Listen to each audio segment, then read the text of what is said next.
శ్రీ గురుభ్యో నమ.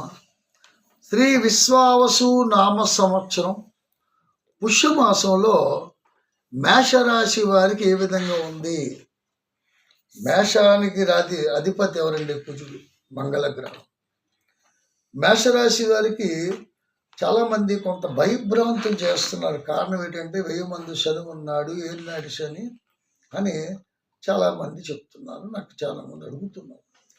శని తాలూకా ప్రభావం ఉన్నప్పటికీ కూడా ఒకటి చెప్తున్నాను, మనకు శుభగ్రహ ప్రభావం ఉంది, గురు ప్రభావం ఉంది. భయం ఎందుకు? దశమ స్థానంలో ఉన్నటువంటి శుక్రుడు యోగకారకుడు, రవి బుధులు కలిసి ఉన్నారు, బుధాదిత్య యోగము. ఇన్ని నెలలో అన్నీ కూడా ఏలినాటి శని ప్రభావం ఉన్న ధనం చేతికొందుతుంది.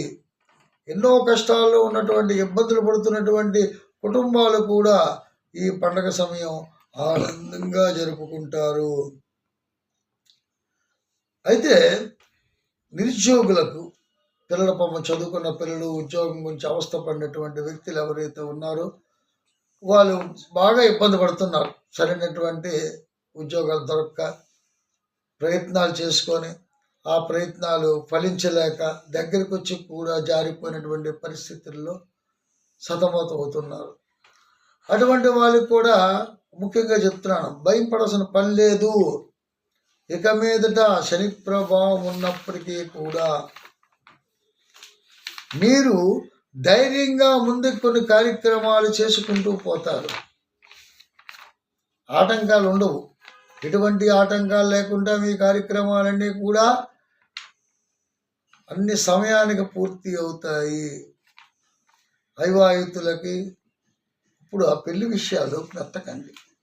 ఫిబ్రవరి నెలలో మోడం పోయిన తర్వాత ఆలోచనలో పెట్టుకుందరు. కానీ ఇప్పుడు కూడా కొంతమందికి ఈ ఆటంకాలకి కారణం అవే.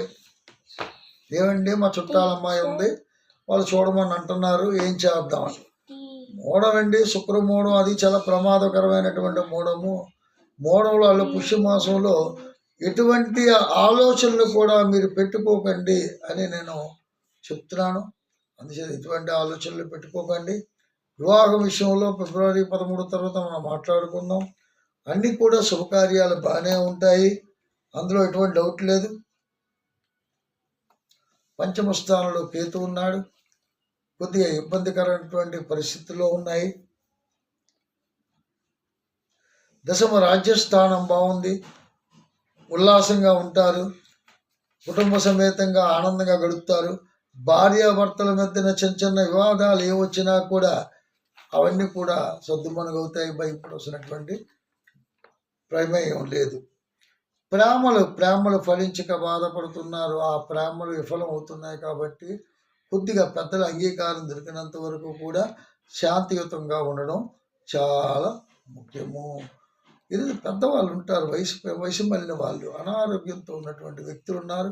కొద్దిగా ఆలోచించి జాగ్రత్తగా మందులు వేసుకుంటూ, దైవాన్ని ఆరాధించుకుంటూ, కోపాన్ని తగ్గించుకుంటూ ముందుకు సాగితే అన్ని రకాలుగా బాగుంటుంది. మళ్ళీ మరో ఎపిసోడ్తో ముందుకు వస్తాను. అంతవరకు సెలవు. ఓం శాంతి.